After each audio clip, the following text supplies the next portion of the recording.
And it just struck me, I had observed that Bangladesh had experienced tremendous economic growth. Despite that growth, there was no amount of money that could afford you access to high quality healthcare. 皆さんこんにちは。世界のスタートアップ情報を発信するスタートアップバックパッカーです。会社を辞めてバックパッキングしながら各国のスタートアップや VC をインタビューしています。今回の動画ではアメリカからバングラデシュに引っ越してバングラデシュの医療に革命を起こしたような起業家にインタビューします。途上国で起業する上でのメリットについてお話しします。Let's go! Alright, so now I'm with Silvana, the founder of Praava Health. It's an honor to have you on my channel. So Praava is an integrated outpatient healthcare system here in Bangladesh. We've served more than 600,000 patients to date. Basically, we are a one-stop shop for outpatient healthcare, which means we offer primary care, secondary care, outpatient procedures, lab diagnostics, imaging diagnostics, and pharmacy. Everything is available both in clinic as well as remote and virtual care. Basically, I like to think of our model as a click and brick healthcare system. So when you ask how I came up with the idea or what inspired me to start the company, so it actually started with my mother. I was visiting Bangladesh for a family wedding, and my mom was actually hospitalized for a basic appendectomy.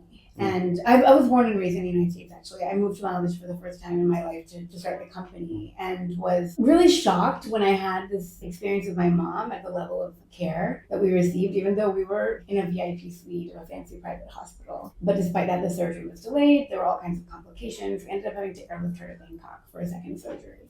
And then a year later, a third surgery in the United States due to complications from the original procedure.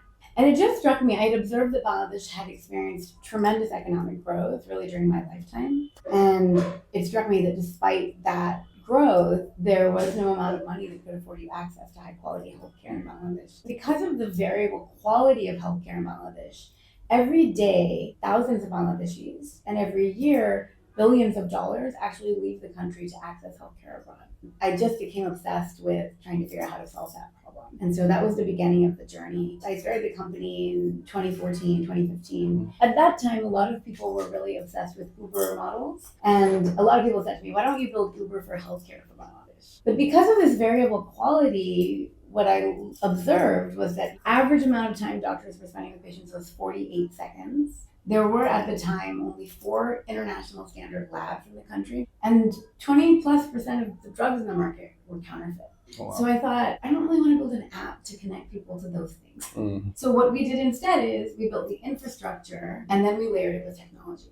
And I was really focused on the outpatient healthcare experience because I also observed that healthcare is overly hospital-centric. Patients are being driven into the hospital system instead of being kept out of the hospital. And so we're focused on providing high quality healthcare at an affordable price point that keeps patients healthy and out of the hospital. I see. And it's been a long journey, right? For 10 years you've been doing this. I know you're definitely solving these problems, but do you think there's much more to do in Bangladesh? Oh my God, yes, there's so much more to do. So Bangladesh, less than 10% of the market in healthcare in Bangladesh is dominated by large players. So there's huge opportunity for consolidation. It's a very fragmented market. And that's part of the reason there's so much variable quality. Another part of the reason is regulation. I think we could benefit from increased regulation on quality. But in the absence of that, there's opportunity for brands like us to scale up and really serve broader segments of the population with high quality healthcare that's trustworthy. Because I think there's a big trust gap in the market. The main reason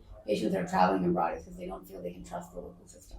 For you were born and raised in the US and you were an attorney too, right? Wasn't it like a difficult decision to actually move back in Bangladesh and doing this business? I mean, it does sound like it, but it was kind of a no-brainer just because I became really obsessed with this problem. Oh, really? And it was really clear to me that there were 2 big opportunities. One, it was very clear there was a huge impact opportunity. And 2, there was a big financial opportunity. If I built this business in the United States, it would not have the capacity to generate the same kind of returns that this business does in this country. What we've been able to do, I mean, we are a household name in one of the biggest cities in the world. That's partly because I have a great team and I'm a great founder. It's mostly because there's no competition. Right. And that's really the opportunity. I see. So you don't see many competitors? I mean, not very much. In my view, there's room for plenty more, and there should be more competition. And the more competition, the better. Even now, we've seen copycats of Praava pop up. And as irritating as that might might be, it's actually great for the Okay. market, right? If we can challenge existing providers to do better because we've introduced a different standard of care, and if we can inspire others to build high quality healthcare systems that patients will trust, then that's a good thing. Our projections have us, at more than 200 million in revenues in the next 5 years, and that will only have us at 4% of our market. So there's plenty of room for competition, and if that competition is really delivering high quality healthcare, I welcome it. Do you see more support for your business in terms of like startup support in the country by like the government or maybe investors in Bangladesh The compared to 10 years ecosystem ago? is definitely developing. Like when I came to Bangladesh, even there was very little like angel investing activity. Now it's more so, but it's more still focused. Now what exists is still focused on like seed and earlier stage businesses. So there's still more the attitude of the copycats than someone willing to give me $5 million for an arm's length investment. So I think Bangladesh also faces a real marketing problem. A lot of people don't realize that it's going to be one of the 30 biggest economies in the world in the next decade. What I learned is that traditionally, like Middle East money will go as far east as India. Singapore money will go as far west as Myanmar. Guess what's right in the middle is Bangladesh. Even Temasek, which is Singapore's sovereign wealth fund, right? One of the largest sovereign wealth funds in the world. They have never invested in Bangladesh. Not even forget about startups. In any company in Bangladesh, they have never invested. And I've met people there, and it's not that they think bad things about Bangladesh, it's that they don't understand the market. Do you think that's one of the reasons why you were successful in like growing that like capital? I think you were able to actually get angel investments from foreign investors and like Series A as well. Do you think that's one of like the reason for success? What is the reason for success? The capital, like from because you were we've done this without. Okay. I mean, this is an infrastructure business. I see. And was this because you knew the U.S. investors from a long time ago? I mean, it's because I have a really wide network and chase it. Do you think that's possible for other like Bangladeshis to actually ask capital? It's not as easy. It's not as easy. You told me about how you're actually interested in possibly going to foreign markets. Like which country or markets would that be? So it would be countries at similar stages of development as Bangladesh in terms of the healthcare ecosystem. I think India is very far advanced for us. Okay. So I'm thinking countries like Malaysia, Indonesia, even Sri Lanka, even in Africa, countries like Kenya or Nigeria. But I think that we have a big market here. So that's the thing. For now, I'm really focused on this market. Right, 170 million people, $300 billion economy. It's not insignificant, and given that we have a brand here, it makes the most sense to keep investing here. So my main audience is mainly people outside of Bangladesh. Right. Are there any like points that you should be careful if you're a foreigner and doing business here in Bangladesh? I think it's important to understand the unit economics of the business. I think it's important that you're solving a real problem. I do think that it's important to look at who is surrounding the startup, in the sense, is the startup well networked within the government in order to achieve and overcome regulatory challenges. Is it important to actually have a good relationship with the government?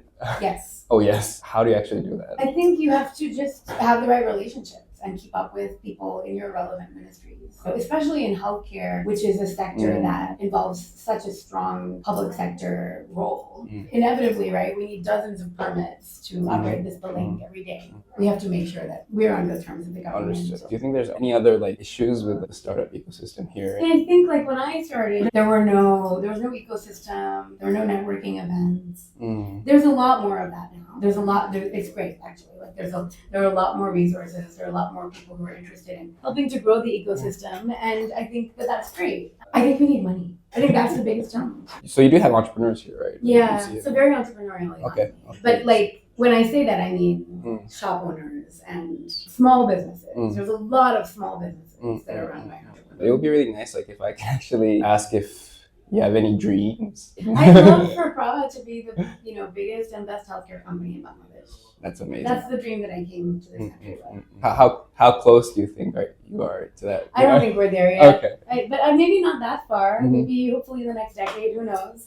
That's ambitious, but that's amazing. That's amazing. Yeah. If you have any connections or information you'd be looking for in Japan, investors. Okay. Yeah. Okay. But there are a lot of Japanese companies that have been here for a really long time. Like I mentioned, Marubeni, Sumitomo, like a lot of them have been here. From that perspective, country risk is not an issue for them because they understand the market. I think that's very important. making an investment here, like if you have an understanding of the market, it makes it much easier. Thank you so much for your time. It was amazing. Thank you. I learned a lot from you. Thank you so much, Silvana. Thank you. いや面白かったですね。本当に一人の行動力があそこまで大きいものを作って本当に社会的な価値の高い事業を生んでいるっていうのは本当に素晴らしいことだなと思います。成功の要因はたくさんあると思うんですけど、今回多分面白かったポイントは2つあると思っていて、1つがバングラデシュの市場の大きさに対してプレイヤーが少ないことだと思います。バングラデシュは日本よりも人口も大きいですし、GDP も隣国と比べても比較的高い方ということで先行優位性が取れて、うまくいったというような面白い事例でした。2つ目のポイントとして数少ない起業家になれた理由としてはアメリカでの資金力、アメリカのエンジェル投資家からたくさん投資をして最初に起業できているので、まだ起業文化がバングラデシュ内でできていない状況で自分だけ起業でして、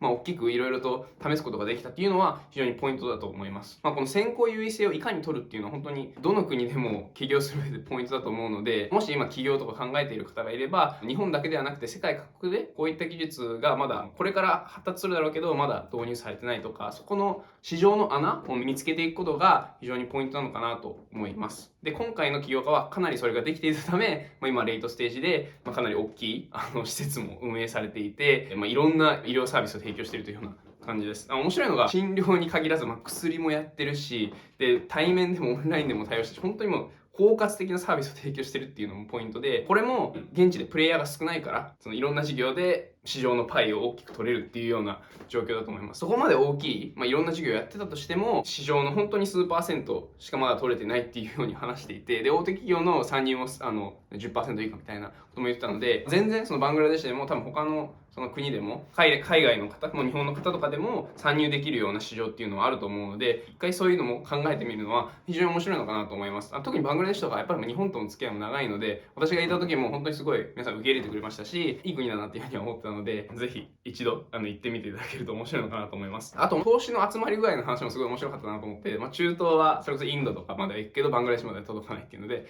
シンガポールのお金は東南アジアじゃないので、やっぱりベトナムとか隣国には行くけど、バングラデシュは見過ごされるというか、マクロで世界全体を見ると小さい存在に見えてしまうけど実はめちゃくちゃ大きいみたいな、すっごいポテンシャルを秘めてる国っていうような話だったので、非常に面白いなと思いますし、今後もバングラデシュは注目していきたいなと思ってます。はい、こういった有益なスタートアップ情報をどんどん流しておりますので、ぜひチャンネル登録していただけると嬉しいです。ありがとうございました。